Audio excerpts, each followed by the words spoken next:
আসসালামু আলাইকুম ডক্টরস। আশা করি সবাই ভালো আছেন।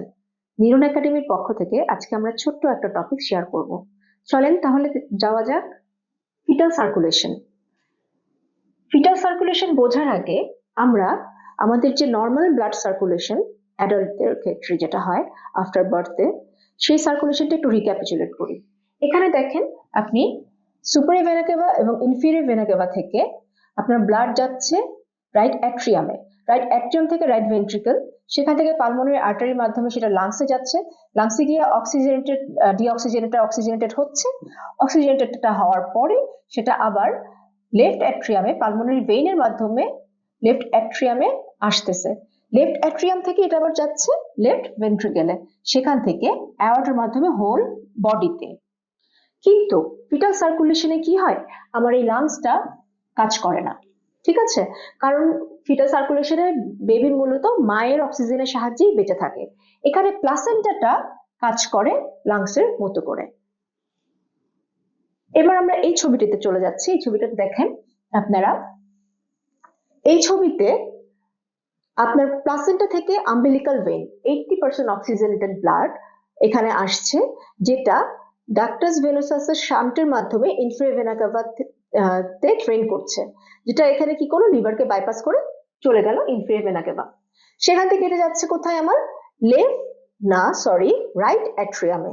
রাইট অ্যাট্রিয়াম থেকে, যেহেতু রাইট অ্যাট্রিয়ামে প্রেশারটা বেশি থাকে, লেফট অ্যাট্রিয়াল প্রেশারটা কম থাকে, তো প্রেশারটাকে ইকুয়ালাইজ করার জন্য রাইট অ্যাট্রিয়াম থেকে এটা ফোরামিনা ওভালির মাধ্যমে চলে যাচ্ছে লেফট অ্যাট্রিয়ামে। এবং সেখান থেকে আমার কিছু ব্লাড এই যে অ্যাওয়ার্টা, এই অ্যাওয়ার্টার মাধ্যমে চলে যাচ্ছে, যেটা আমার আপার পার্টের বডি এক্সট্রিমিটি, মেনলি হচ্ছে আমার সেরেব্রাম, ব্রেইনে সাপ্লাই দিবে, ঠিক আছে? তো এখানে কিন্তু আমার বেশি অক্সিজেনেটেড ব্লাডটা যাচ্ছে, মানে সৃষ্টিকর্তার কি নিখুঁত সৃষ্টি। আপনি দেখেন যে বেশি অক্সিজেনেটেড ব্লাড, যেটা 80%, সেই অংশটা আমার কিন্তু যাচ্ছে ব্রেইনে, যেটা আমার ভাইটাল অর্গান। এরপরে দেখেন কি হচ্ছে, আমার যে বাকি আপনার যে রাইট অ্যাট্রিয়ামে কিছু ব্লাড থেকে যাবে। লার্জার পোর্শন তো আমার লেফট অ্যাট্রিয়াম থেকে রাইট অ্যাট্রিয়ামে চলে রাইট সরি লার্জার পোর্শন তো আমার রাইট অ্যাট্রিয়াম থেকে লেফট অ্যাট্রিয়ামে গেল, কিন্তু কিছু অংশ আমার ব্লাড থেকে যাবে এবং কিছু অংশ আসবে সুপারি ভেনা কাভা থেকে রাইট অ্যাট্রিয়াম হয়ে রাইট ভেন্ট্রিকেলে। এই যে ব্লাডটুকু থাকবে, এখানে কিন্তু অক্সিজেনের পরিমাণ তুলনামূলক কম, আগের চেয়ে কম। সেই অক্সিজেনেটেড ব্লাড যেটা, সেই অক্সিজেনেটেড ব্লাডটা আপনার 5% যাবে আমার লাংসে।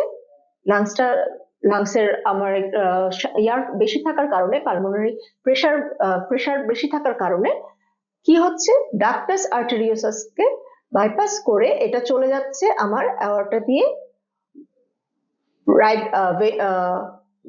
হোল বডিতে। আমি এখানে একটা জিনিস গ্যাপ দিয়ে গিয়েছি, যে এটা হচ্ছে আপনার রাইট ভেন্ট্রিকেলে, রাইট অ্যাট্রিয়াম থেকে রাইট ভেন্ট্রিকেলে আসলো, তারপরে পালমোনারি আর্টারির মাধ্যমে এটার লাংসে কিছু অংশ গেল, আর কিছু অংশ এই যে ডাক্টাস আর্টেরিওসাস এটার মাধ্যমে অ্যাওর্টায় গেল, গিয়ে হোল বডিতে লেগস অক্সিজেনেটেড ব্লাড যেটা, সেটা আমার এক্সট্রিমিটিস এবং লোয়ার লিম্বস এখানে চলে গেল। তো দেখেন আপনি পুরো জিনিসটাতে কি হচ্ছে।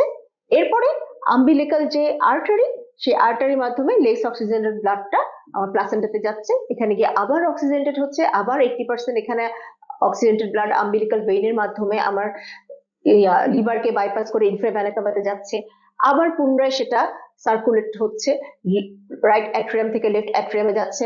এইভাবে করে আমার সার্কেলটা কন্টিনিউ হচ্ছে এবং এখানে আমার প্লাসেন্টাটা মেইন ভূমিকা পালন করছে।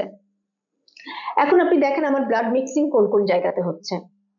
ব্লাড মিক্সিং যদি আপনি দেখেন, ব্লাড মিক্সিং প্রথমে আমার হচ্ছে এইখানেটা, এখানে ইনফিরিয়র ভেনা কাভার এই জায়গাটায় লিভারের সাথে লিভারের যে ব্লাড সেটার মিক্সিং হচ্ছে, মানে অক্সিজেনেটেড এবং ডিঅক্সিজেনেটেড ব্লাড একসাথে মিক্স হচ্ছে। তারপরে সেকেন্ড মিক্সিংটা আমার কোথায় হচ্ছে, সেকেন্ড মিক্সিংটা হচ্ছে আমার দেখেন এই যে ইনফিরিয়র ভেনা কাভার মধ্যে ব্লাড কোত্থেকে আসতেছে, লোয়ার এক্সট্রিমিটি এবং কিডনি থেকে। তারপরে রাইট অ্যাট্রিয়ামে গেল, রাইট অ্যাট্রিয়ামে ব্লাড আসতেছে সুপিরিয়র ভেনা কাভা থেকে, এই যে সুপিরিয়র ভেনা কাভা থেকে রাইট অ্যাট্রিয়ামে ব্লাডটা আসতেছে, এই ব্লাডটার সাথে মিক্সড হলো রাইট অ্যাট্রিয়ামে সুপ্রিভেনা কাভার সাথে ডিঅক্সিজেনেটেড আর অক্সিজেনেটেড ব্লাড। ঠিক আছে, এরপরে দেখেন আপনি, এরপরে এখান থেকে মিক্সিং হলো, এই জায়গায় কিছু মিক্সিং হচ্ছে, হ্যাঁ, তারপরে এখানে কিছু মিক্সিং হচ্ছে, এভাবে আমাদের মিক্সিংটা হয়ে যাচ্ছে। আচ্ছা, তাহলে লিভারের মিক্সিং, তাহলে ফিটাল সার্কুলেশনে মিক্সিং হয় 5টা জায়গায়। একটা হচ্ছে liver with liver blood, inferior vena cava with blood from lower part of kidney, lower extremity and part of kidney. Right অ্যাট্রিয়ামে ব্লাড মিক্স হচ্ছে সুপ্রিয়র ভেনা কাভার সাথে।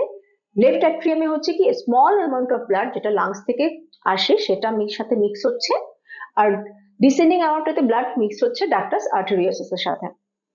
এবার আমরা দেখি যে আমাদের রেমনেন্ট কি কি থাকছে এবং চেঞ্জেস আফটার বার্থ, এটা আমাদের বেশি পরীক্ষাতে আসে। হ্যাঁ, যখনই আম্বিলিকাল কর্ডটা কেটে যাচ্ছে তখন কি হচ্ছে, আমার আম্বিলিকাল আর্টারি ভেইন ওরা কাজ করছে না, হ্যাঁ, ওরা ভ্যানিশ হয়ে যাচ্ছে। এরপরে যেটা হচ্ছে ডাক্টাস ভেনোসাসটা ক্লোজ হয়ে যাচ্ছে, ফোরামিনা ওভালিটা ক্লোজ হয়ে যাচ্ছে এবং ডাক্টাস আর্টেরিওসাস ক্লোজ হচ্ছে। এবং ফোরামিনা ওভালিটা ক্লোজ কিভাবে হচ্ছে সেটা আমাদের একটু জানা দরকার। দেখেন, যখন বার্থের পর লাংস থেকে অনেক ব্লাড লেফট অ্যাট্রিয়ামে চলে আসে, যার কারণে কি হচ্ছে লেফট অ্যাট্রিয়ামের প্রেশারটা বেড়ে যায়। কিন্তু যখন বার্থের আগে কি ছিল, রাইট অ্যাট্রিয়ামের প্রেশার বেশি ছিল। বার্থের পরে যখন ব্রিথ নিচ্ছে তখন লেফট অ্যাট্রিয়ামের প্রেশারটা বেড়ে যাচ্ছে। এই প্রেশারের কারণে কি হচ্ছে, ইন্টার অ্যাট্রিয়াল যে সেপ্টাম সেখানে একটা প্রেশার ক্রিয়েট হয় এবং ফোরামিন ওভালটি ক্লোজ হয়ে যায়, সেখানে একটা ফসা ওভালিস, একটা ডিপ্রেশনের মতো তৈরি হয়ে যায়। ঠিক আছে, আর যেটা হয় ডাক্টাস আর্টেরিওসাসটা, ডাক্টাস আর্টেরিওসাসটা কয়েকটা কারণে এটা ক্লোজ হয়ে যায়। যেমন হচ্ছে, একটা হচ্ছে যে আপনার ডাক্টাস আর্টেরিওসাস স্মুথ মাসেলটা কনস্ট্রিক্ট করে এবং লাংস থেকে ব্র্যাডিকাইনিন রিলিজ হয় যেটা ডাক্টাস আর্টেরিওসাস মাসেলটাকে কনস্ট্রিক্ট করে দেয়। আরেকটা জিনিস হয় যেটা, যে বার্থের সময় যে লো অক্সিজেন টেনশনের কারণে প্রোস্টাগ্ল্যান্ডিন যে রিলিজ হতো সেটা আফটার বার্থ রিলিজ হয় না, যার কারণে ডাক্টাস আর্টেরিওসাস ক্লোজ হয়ে যায়।